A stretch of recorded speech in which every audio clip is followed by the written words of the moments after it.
kecukupan gizi yang dianjurkan pada golongan rentan, mulai dari bayi lah sampai lansia.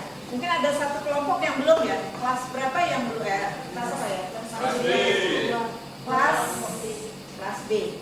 Oke. Sebelum kita mulai, seperti biasa kita awali dulu dengan berdoa. Saya minta Horti kelas B lah untuk memimpin doa. Silakan. Baik Ibu, terima kasih. Sebelum kita mulai perkuliahan pada siang hari ini, alangkah baiknya kita berdoa menurut kepercayaan dan agama masing-masing. Berdoa dimulai.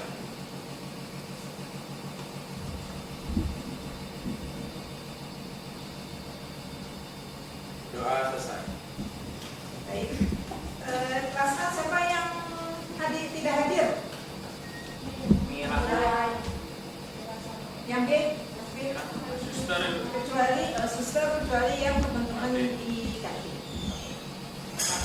Ya, saya maunya absen tadi, tapi sistemnya kok ya. Oke. Kita lanjutkan ya. Kalau waktu saat diskusi yang Ibu harapkan adalah ya, ini loh gizi yang diperlukan oleh golongan rentan, misalnya ya bayi. Ya, bayi itu memerlukan asupan apa? Kan gitu ya. Kemudian berapa kalori yang diperlukan, berapa protein, ya, berapa lemak dan berapa karbohidrat, ya. Jadi yang dihitung adalah gizi pada makronya, gizi utamanya, ya. Nah, sekarang bagaimana kita menganalisis? Ya, sebelum kita menganalisis, kita harus tahu dulu, ya. Nah, ini ya yang saya akan jelaskan adalah pengertian tadi, materi tadi ya, cukupan dan kebutuhan. Kemudian tujuan, kemudian ketentuan kebutuhan kecukupan energi, kemudian cara menghitungnya, ya. Jadi apa sih nanti bedanya kebutuhan dengan kecukupan, ya? Kita lanjut. Ini tujuannya, tujuan tadi menghitung kecukupan atau kebutuhan energi atau zat gizi adalah kita bisa merencanakan dan menyediakan sampel pangan, ya, untuk pendidik atau penduduk atau kelompok penduduk, ya. Kemudian menginterpretasikan data konsumsi makanan perorangan atau kelompok. Ketika sudah tahu, oh ini golongannya usia anak-anak misalnya 10 tahun, laki-laki berat badannya sekian, ya, maka kita bisa menghitung kebutuhan. Oh, kalorinya sekian, proteinnya yang diperlukan sekian, kemudian lemak sekian, karbohidrat sekian. Kita susunlah menu sesuai dengan kalori tersebut, ya. Nah, itu maksudnya. Kemudian acuan dalam menilai kecukupan gizi, ya. Kemudian acuan dalam menyusun makanan sehari-hari, seperti tadi ya. Kemudian merencanakan program penyuluhan gizi dan pendidikan gizi. Ketika kecukupannya tidak terpenuhi dan kebutuhannya tidak pas, maka dilakukanlah evaluasi. Ini ada program. Biasanya teman-teman di dinas kesehatan itu membuat program ini. Program penyuluhan. Kemudian mengembangkan produk pangan, ya, produk pangan baru yang ada di industri. Kemudian menetapkan pedoman untuk keperluan labeling, jadi label. Jadi kalau misalnya kita beli ya, mie cup itu apa? Mie cup, ya, ya, itu merek dagangnya. Ya, jadi mie cup itu kan di belakangnya ada, ya, ada labelnya. Berapa kalori, berapa protein, dan itu dari mana dihitung? Dari ini. Ketika kita sudah menghitung kecukupan dan jadi angka, ya, K itu bisa kebutuhan, bisa kecukupan, ya. Gizi hanya berlaku bagi orang yang sehat dan kondisi khusus, ya. Jadi ini kebutuhan, kondisi khusus. Makanya waktu yang minggu lalu ada yang diskusi membahas tentang ibu hamil dan ibu menyusui, ditambah berapa kalori itu, ya. Nah, nanti bisa dibaca, ibu sudah share, ya, peraturan menteri Kesehatan ya, nomor 28 tahun 2019 kalau nggak salah. Di situ ada tabelnya itu. Nah, itu adalah kecukupan ya. Nah, kemudian saya lanjutkan kebutuhan gizi. Kebutuhan gizi itu adalah ya, jumlah zat minimal yang dibutuhkan oleh setiap individu atau setiap hari atau istilahnya MDR agar hidup itu agar setiap individu itu menjadi sehat. Ini ada di PP Kemenkes RI yang Ibu share. Nanti boleh dibaca. Jadi memang sudah ada ketentuannya di situ ya. Kemudian, nah faktor yang menentukan di awal perkuliahan saya sudah sampaikan. Ada usia, ya, kemudian jenis kelamin, berat badan, kemudian tinggi badan, dan aktivitas fisik. Aktivitas fisik ini nanti diginikan ke kegiatan olahraga, ya. Nanti ada Ibu berikan contohnya. Kemudian, ya.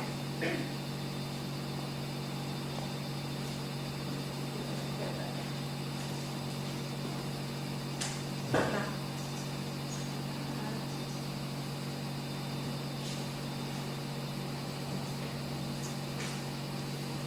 angka kecukupan gizi. Nah ini tadi kebutuhan ya, ini angka kecukupan gizi ya. Judulnya nggak kelihatan. Angka kecukupan gizi itu untuk mempertahankan hidup, melakukan kegiatan internal, menunjang pertumbuhan, melakukan aktivitas fisik, memelihara tubuh yang kita hitung berdasarkan metabolisme basal, ya, kemudian pernafasan dan evaporasi, perencanaan serta ekspresi. Nah, jadi itu aktivitas atau kerjanya zat-zat gizi yang ada di dalam tubuh kita. Ya, jadi apa metabolisme basal? Metabolisme basal itu suatu keadaan seseorang itu tidak makan, ya, tidak minum dalam keadaan berbaring. Nah, di situ dihitung berapa kalorinya. Kita sama-sama cari ya, kita sama-sama bahas ya. Nah, ya, jadi angka kecukupan gizi, ya, kalau tadi sudah kebutuhan ya, nah, setiap individu, angka kecukupan gizi suatu anjuran, ya. Jadi jangan bingung ya nanti apa sih kok kebutuhan dengan kecukupan, gitu ya. Kalau kecukupan adalah nilai, ya, suatu anjuran nilai yang menunjukkan kebutuhan rata-rata zat, ya. Zat apa? Zat gizi, terutama makronutrien, ya, yang harus dipenuhi, ya, setiap hari bagi hampir semua orang dengan karakteristik tertentu, ya, yang merupakan penjumlahan dari MDR. Tadi MDR, ya, kebutuhan sehari-hari, ya, di kebutuhan itu sudah saya sampaikan, dan nilai tambah atau batas keamanan. Nah, nilai tambah atau batas keamanan tadi, misalnya Bumil, Busui, ada nilai tambahan. Karakteristiknya sama, ya, karakter itu jadi dihitung berdasarkan usia, jenis kelamin, berat badan, tinggi badan, aktivitas fisik, dan keadaan fisiologis. Ya, misalnya angka kebutuhan gizi atau AKG protein, angka kecukupan gizi, ya, pria usia 19 sampai dengan 29 tahun pria, ya, usianya 19 sampai dengan 29, yaitu 63 gram per hari. Itu rata-rata. Usianya kan 19 sampai 29. Ya, itu ada di yang sudah share, ya. Itu adalah rata-rata. Nah, sekarang kalau kasus gimana misalnya April, ya. Usianya berapa April? Usia 20. Berat badan sekian, berapa kalorinya? Kemudian berapa kebutuhan nilai gizinya? Kebutuhan gizi yang kita utamakan adalah yang makronutrien, ya, yang makronutrien. Jadi ada protein, lemak, dan karbohidrat. Itu aja yang kita hitung. Sehingga April memerlukan kalori sekian dengan per hari ya, dengan isinya, proteinnya sekian, kemudian lemaknya sekian, karbohidratnya sekian. Jadi kita bisa menentukan, kita bisa menghitung. Kalau ini adalah kecukupan yang dianjurkan, ya, jadi rata-rata, ya. Kemudian, nah ini di bawahnya makanya akan berbeda jika menghitung atau menganalisis kebutuhan protein berdasarkan data karakteristik yang saya contohkan tadi, misalnya April, ya. Sampai di sini ada yang jelas ya, paham ya? Biar awalnya paham dulu, nanti kalau udah hitung-hitungan biar nggak pusing tuh gimana ya maksudnya gini. Jadi itu, ya, konsepnya itu, perhatikan. Nah ini contohnya. Nah, ini adalah kecukupan yang dia, ya, itu ada di yang sudah ibu share, silahkan. Nah itu jadi 1 sampai 3 tahun, berat badan 13, tinggi badan 92, energi atau kalorinya adalah 1350, proteinnya 20, lemaknya 45, karbohidratnya 215, ya. Protein, lemak, karbohidrat, pekat semua, ya. Jadi itu kecukupan rata-rata.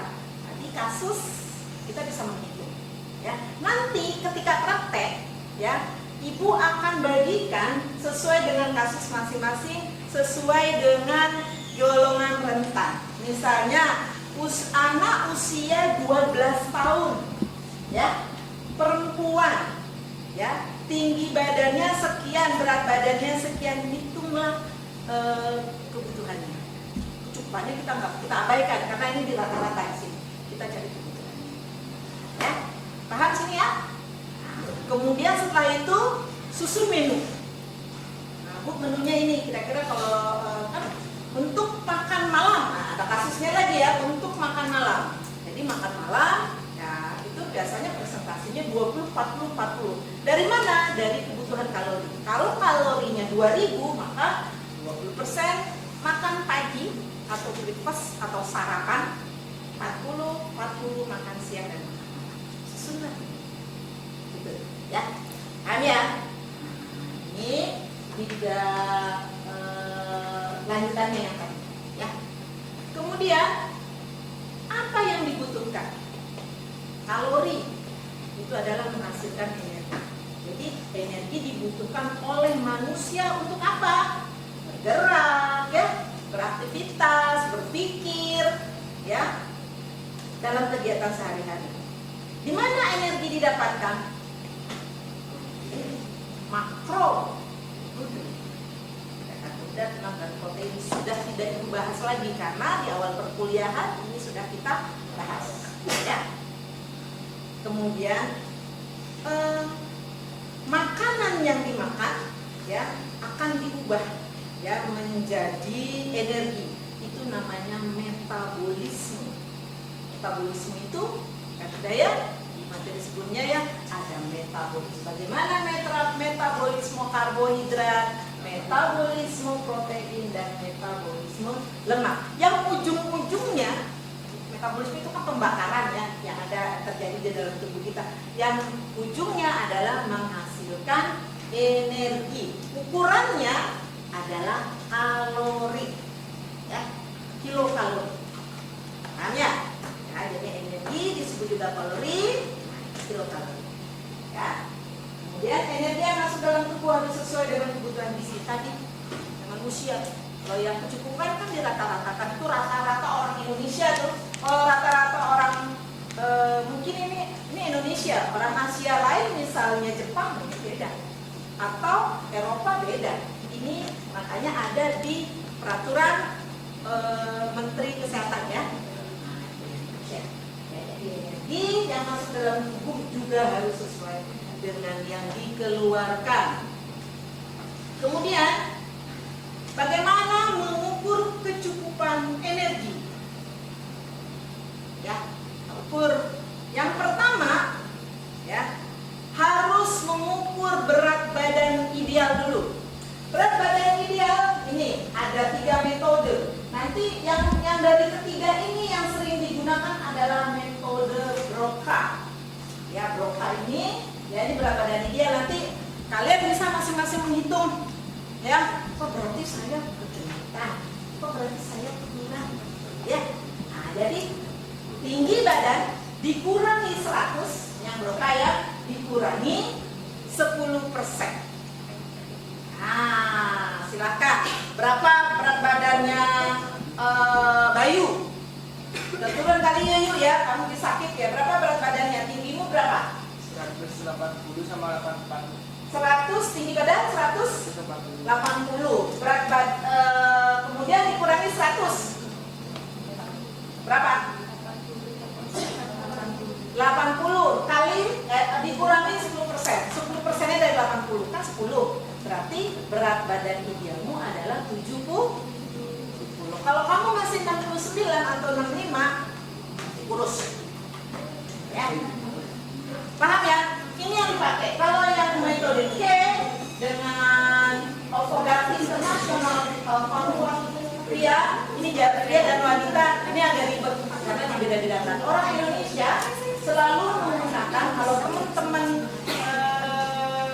yang mengajar ilmu gizi, khususnya untuk mengukur berat badan ideal, yang dipakai adalah teorinya Broca.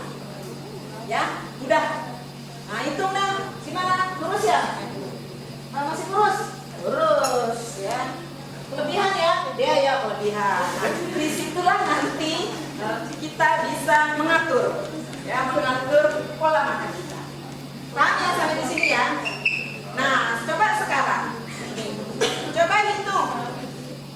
Nah ini, Lina seorang mahasiswa memiliki berat badan 49, tinggi badan 156. Kemudian berat badan ideal yang memakai metode Broca berapa? Kalau dia 49, apakah dia ideal atau tidak? Berapa? 156 dikurangi 10%-nya dari 56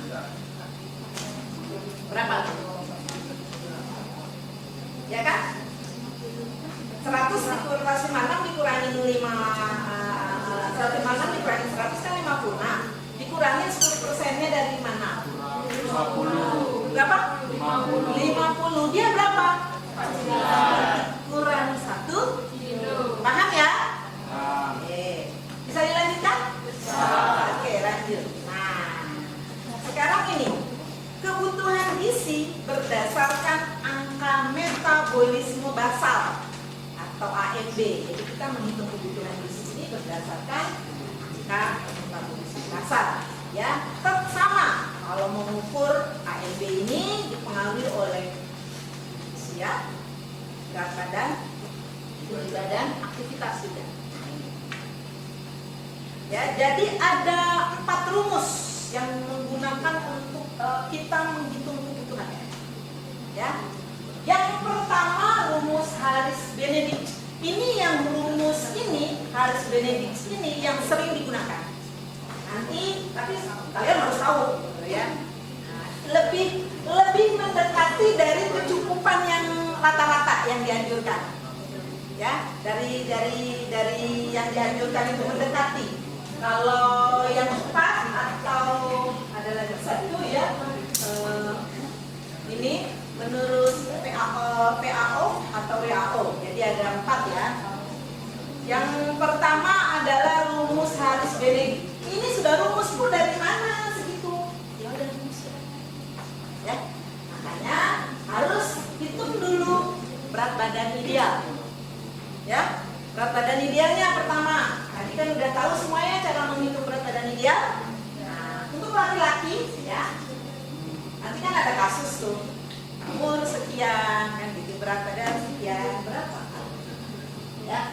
Kemudian cara cepat itu ada 2, cara cepat A dan cara cepat B. 1 kilokalori kali kilogram berat badan kali 24 jam. Perempuan 0,95 kilokalori kali kilogram berat badan dan 24. Yang cara cepat yang B 30 kilokalori dikali kilogram bukan KB ya, kilogram berat badan. Kemudian nah ini WHO. Nah, ini memperhatikan umur, ya, gender itu pria laki-laki ya, jenis kelamin dan berat badan. Ini berdasarkan ya AMD-nya, ini berdasarkan kelompok umur sekian, ya hari lagi. Ini untuk tabel untuk menghitung yang cepat, ya. Kita nggak pakai itu ya. Contoh cara menaksir kebutuhan energi untuk seorang perempuan, ya, seorang perempuan usia 30 tahun dengan menggunakan pacaran. Cara yang pertama, ya, cara yang pertama adalah menurut Harris Benedict. Nah, jadi berapa rumusnya adalah tadi ya, rumusnya ini masukkan aja kan. Tetapi nanti kasusnya berat badannya ibu nggak kasih tahu, gitu ya, hanya tinggi badan aja, ya. Berapa berat badan idealnya, baru cari energinya. Nah, jadi seperti itu. Jadi dibulatkan menjadi 1298 kilokalori untuk seorang perempuan, ya, dengan menggunakan pacaran. Oke. Kemudian yang rumus cepat A itu 1186. Ya, dikit ya. Kemudian rumus cepat B itu 1300. Kemudian menurut WHO, ya, rumus ini cara WHO adalah 1260, dibulatkan 1260. Ya, jadi dia kebutuhan AMB menurut upacara di atas tidak menunjukkan perbedaan yang berarti. Jadi mendekati. Paham ya? Sekarang saya kasih kasus, kalian kerjakan.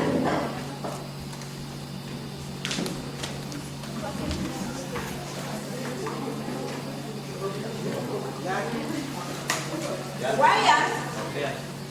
Wayan ada wayan? Semua wayan. Seorang mahasiswa yang juga seorang atlet tenis, nanti gininya itu berikan ya. Dengan memiliki aktivitas sedang.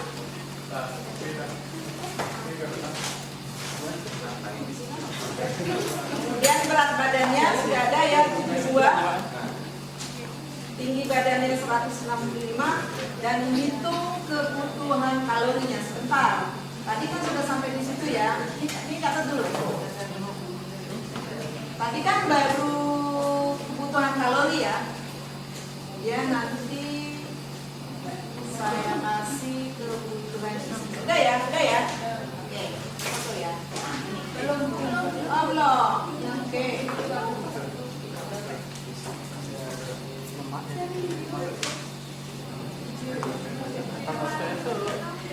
Dan ini kan saya minta kalori dan gizinya. Sekarang gizinya ya. Soalnya kita cuma dikasih waktu 1 jam itu. Ya. Nah ini, ketika sudah dapat kalorinya tadi menurut Harris Benedict, kan udah dapat ya kalorinya ya.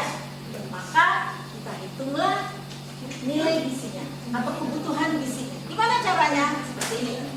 Jadi protein, ya, itu kebutuhan protein rata-rata, ya, 10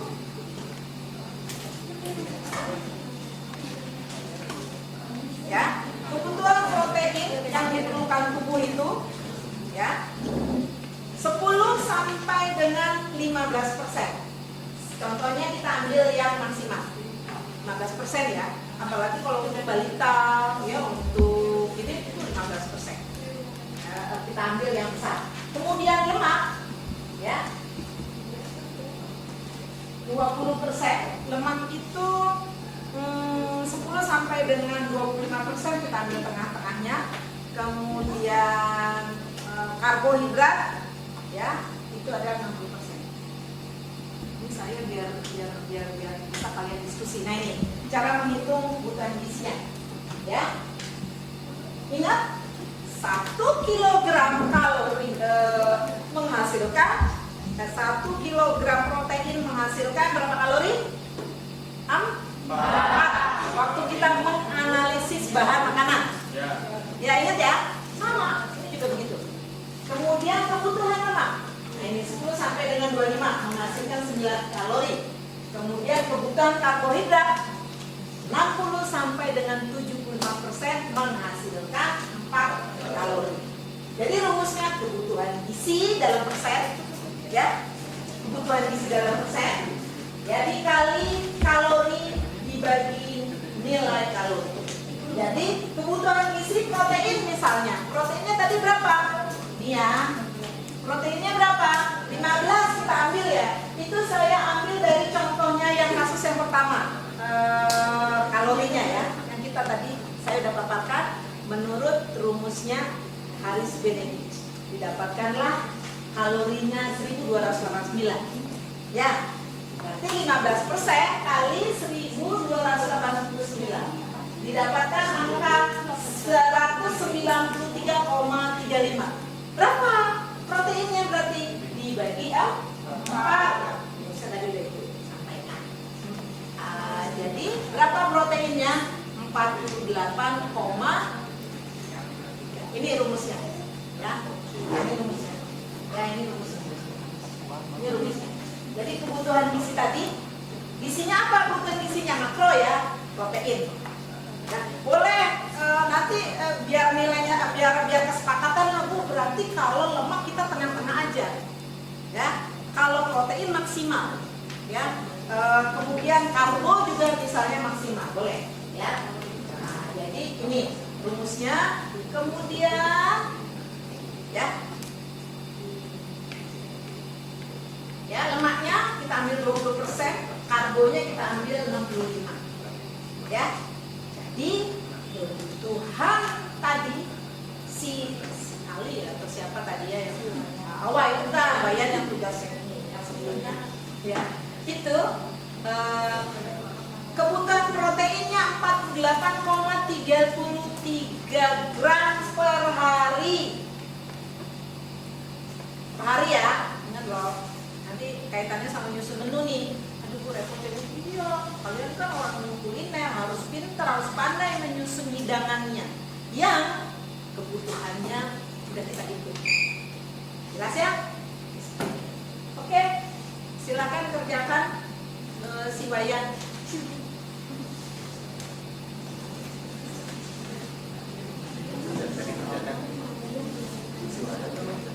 Pakai rumusnya Benedict ya, Harris Benedict. Wayang ini mahasiswa, bukan mahasiswi. Mahasiswa. Berarti yang dilihat laki-laki. Oke, silakan. Sudah?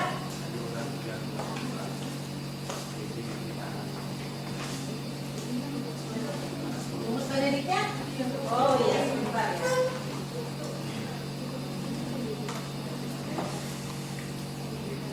Ini.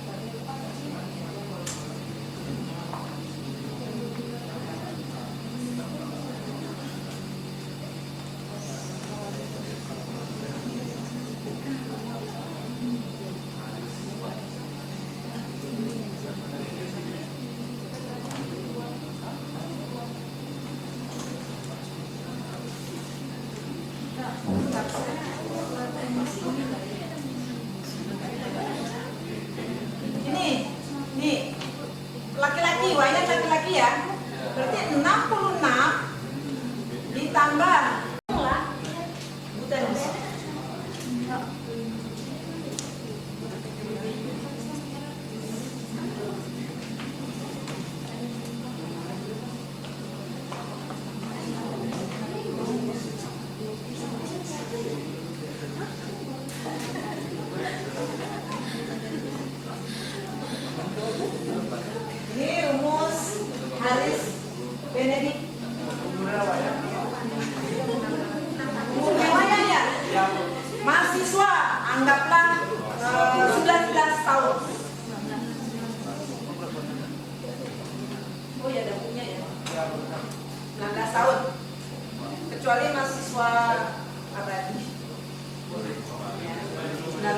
ya, maksimal lah 10 tahun.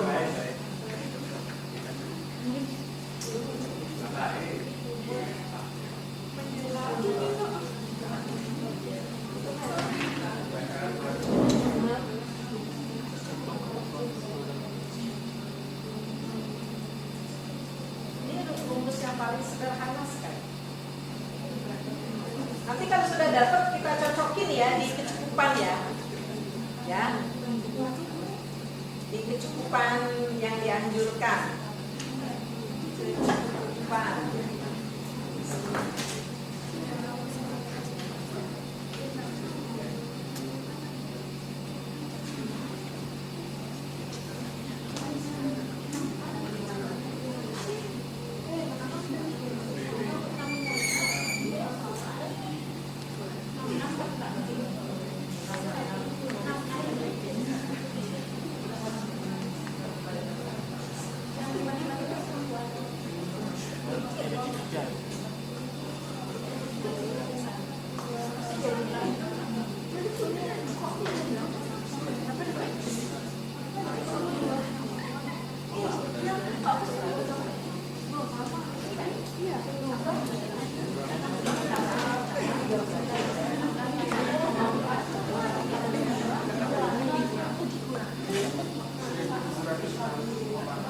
Berapa? 1.648.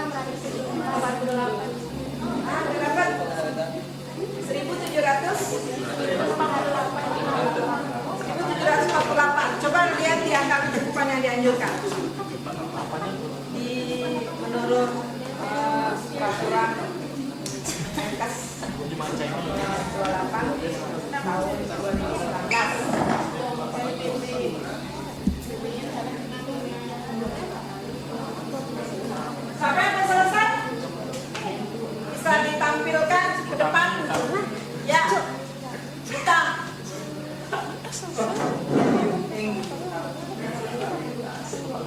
langsung ya. Nah, tambah 13,7 kali BB nya berapa?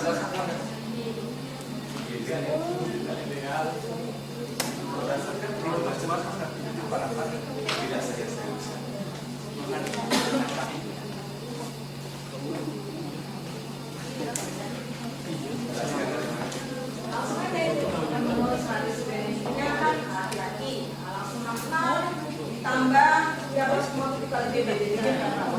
Baik, teman-teman izin menjawab pertanyaan yang sudah diberikan tadi. Pernyataannya yaitu yang pertama, wayan dengan jenis kelamin laki-laki dengan berat badan 72 kg dengan tinggi badan 165 cm dan umurnya adalah 19 tahun. Dimulai dari rumus yang paling pertama, rumus dari Hendrik laki-laki yaitu 66 ditambah 13,7 dikali dengan berat badan dari wayan yaitu 72. Kemudian ditambah dengan 5 kali tinggi badannya adalah 165 dan dikurang dengan 6,8 dikali umur daripada wayan dari 19 tahun. Untuk yang pertama itu hasilnya 6, ditulis kembali 66 ditambah 13,7 kali BB berapa? sama dengan 986,4. Kemudian ditambah dengan 825, 5 kali 165. Kemudian dikurang dengan 129,2 yang menghasilkan 1748,2 kalori.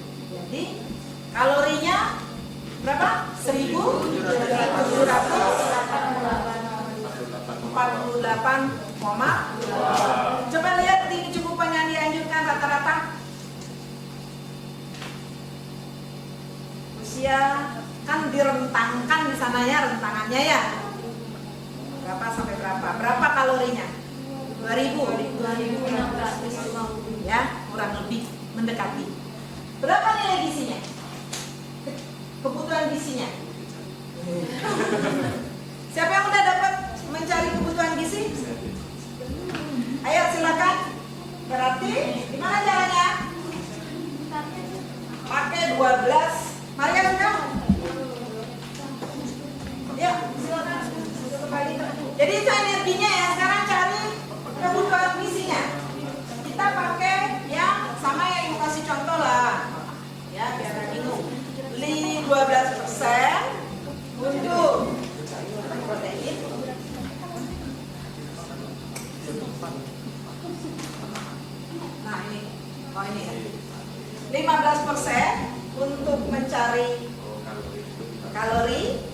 lemaknya kita pakai 20%, karbohidratnya kita pakai 65, berarti 15% kali berapa tadi? 1.700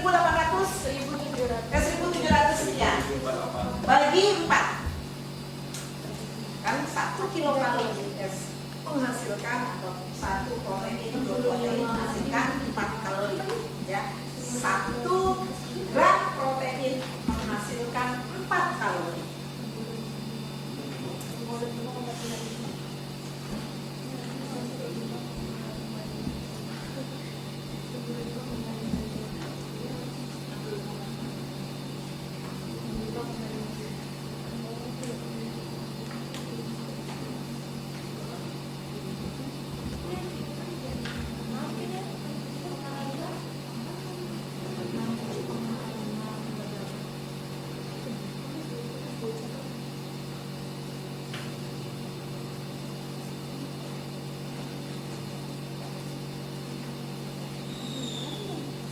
Pakai ini saja biar sama. Nanti kalau ada kasus atau pas luas ditentukan kebutuhan gizinya dia sesuaikan ya dari rentangan ini ya. Ini cara yang paling sederhana ya, karena kalian bukannya ahli gizi nanti, tapi ahli mengolah hidangan. Untuk kebutuhan gizi usia atau golongan tertentu. Buatlah nanti menu.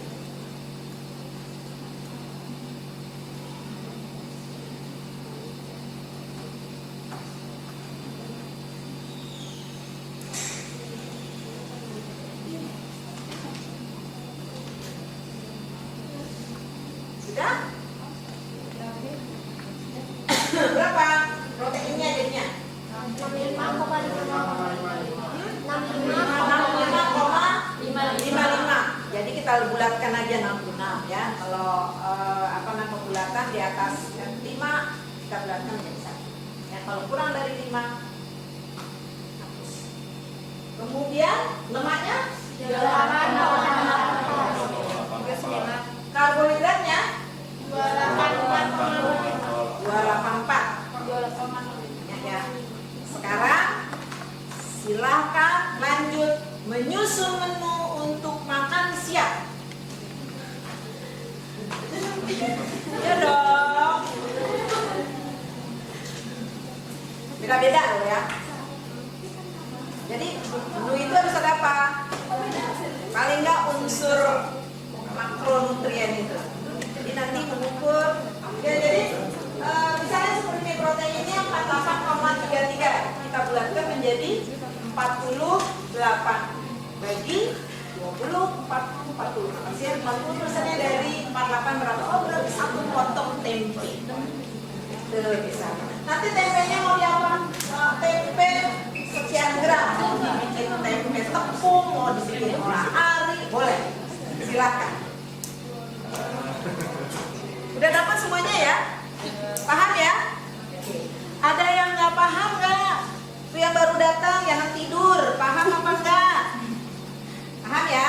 Kalau nggak paham tanya sama temennya ya. Karena kamu terlambat. Ya. Kita mulainya aja udah terlambat, dia datang terlambat ya.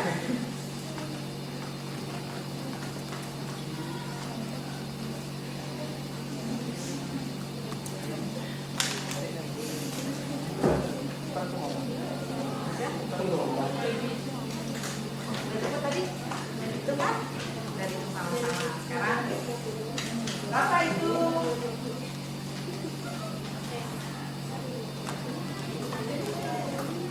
Berarti makan siang dari 1.800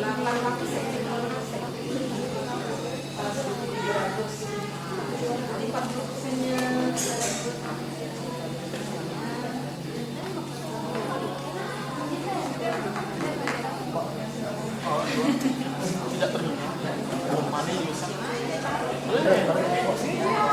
Ibu hanya nyuruh makan siang aja loh ya. Makan pagi nggak usah dicari.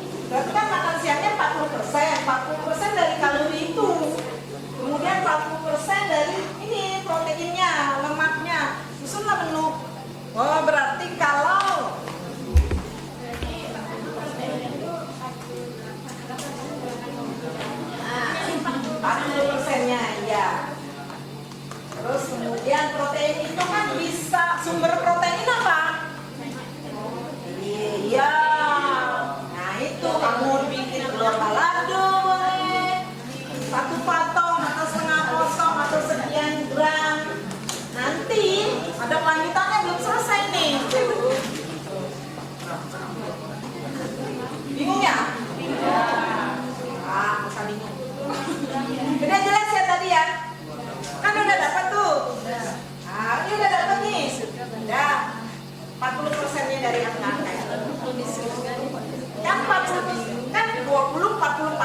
ibu tugaskan menyusun menu untuk makan siang. Makan siang berarti itu 40%-nya dari kebutuhan kalori per hari itu. Kan tadi kalori per hari ya 1.700 sekian itu.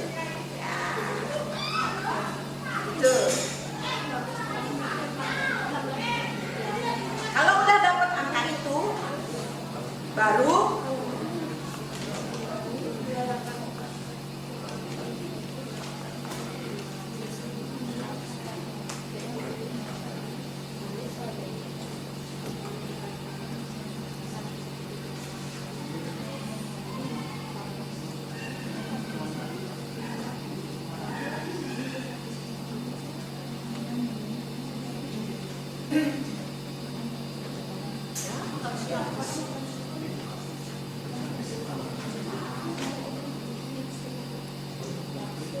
nanti kalau udah praktek disimak, oh ya benar ya segini tuh mas tadi namanya. Biasanya begitu. Menu yang sederhana aja, misalnya proteinnya ayam apa gitu ya. Karbohidratnya ya nasi lah. Ibu nggak minta snack lagi ya.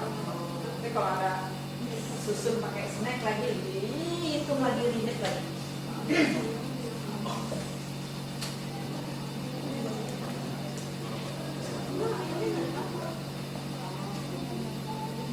Jadi bisa nanti proteinnya itu ya protein dan lemak itu ya mendekati jenis menunya ya.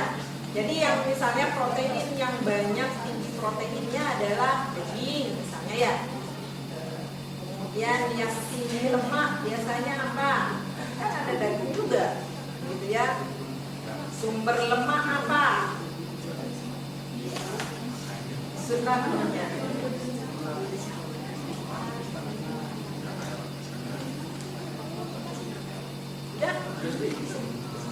Udah? Belum? Apanya yang bingung? TW. Tapi nggak bingung ya, paham ya, pelan-pelan aja. Cari itu dulu.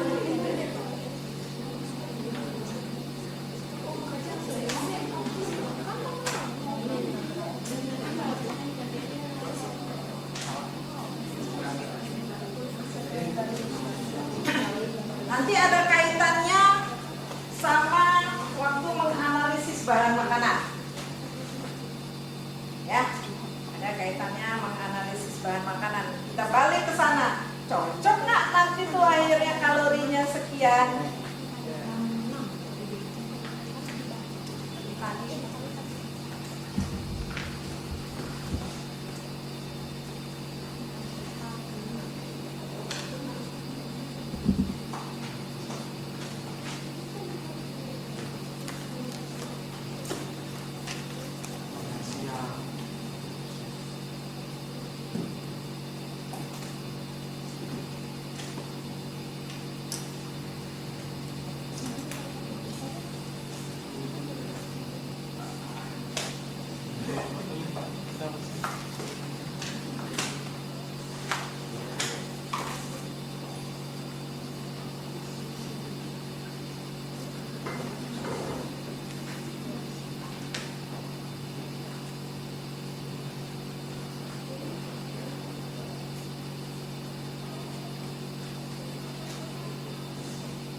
dikerjakan di rumah, ya, boleh dikerjakan di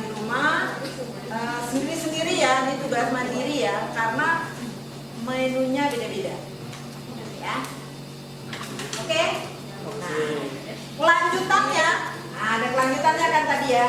Kan sudah dihitung tadi berapa proteinnya, berapa karbo, berapa lemak, berapa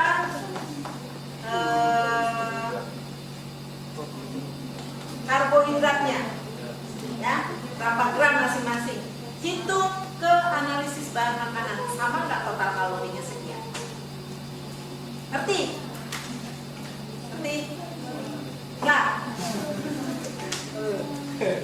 Ya, kan tadi sudah didapatkan ya, proteinnya berapa sekian, ini berapa kan gitu ya. Kemudian ibu suruh menyusun menu. Udah, dengan tadi perbandingannya 40%, ambil proteinnya 40%, kamu bikin misalnya ayam kecap ya sekian gram, nasi liwet ya sekian gram, udah kan? Kan sudah ada itu gram-gramnya. Analisis ulang balik, kita mau menyamakan saja, bener nggak nih energi dari tadi yang masing-masing bahan makanan itu sekian kalori. Hitungnya kemana? Ingat, menganalisis bahan makanan. Ada apa yang harus analisis bahan makanan yang harus dipegang? B, patokannya BDD, berat yang dapat dimakan. Kan sekian persen yang dimakan. Yang di sana kan yang ada di BDD itu 100%. Itu kalorinya sama. 4, 9. Oh sama Bu, beda-beda dikit. Gak masalah. Karena kita makan kan gak mungkin ditimbang banget. Gitu ya. Oke? Jelas ya? Dikumpul di linknya masing-masing di kelas. Ya, nanti berikutnya kan sudah dapat nih ya tugas berikutnya, kelompok masing-masing yang mendapatkan kasus yang sudah ibu sampaikan tugas itu ya nanti ibu berikan untuk makan siang, makan malam, apa buat itu nyusun menu. Jadi nanti kita prakteknya nggak sendiri-sendiri berdua. Kalau makan mesti hitung-hitungan. Seperti ya, Unil kasus Kalau makan di situ. preeklamsia. Jadi jangan dipikirkan preeklamsianya, tetapi apa yang harus dikurangi ketika bumi preeklamsia. Apa yang harus dikurangi ketika obesitas, ketika DM dan sebagainya. Oke? Ya, jadi itu tugas. Kalau yang udah selesai diskusi, lanjutkan ke sana. Konsultasikan dengan ibu karena kita nanti akan langsung menyusun hidangan dan praktek. Oke? Yang belum kelas dalam satu kelompok ya dua kelompok KB ya. Nanti kita lanjutkan, kita masih ada waktu. Oke? Jadi ibu cukupkan ya sampai di sini ya. Paham semuanya ya? Oke, terima kasih. Seperti biasa ya, sebelum kita bubar, ya, sudah pusing dengan hitung-hitungan, lagi dengan hitung-hitungan di kantin lagi, pegang punya hitungan di kantin ya, ya di saku ya. Oke, nanti nanyanya kalau udah ditutup deh, kalau belum jelas, ya, jadi kita masih ada kesempatan. Ibu akhiri ya, terima kasih atas partisipasinya pada pertemuan perkuliahan kita siang hari ini ya. Semoga bermanfaat ya, semoga bertugas-tugasnya ya bisa diselesaikan dengan baik. Itu sebelum ibu akhiri, ketua kelas A sekarang untuk memimpin doa. Saya persilakan. Sebelum mengakhiri perkuliahan kita, mari kita berdoa sesuai kepercayaan dan agamanya masing-masing. Berdoa dimulai. Berdoa dimulai.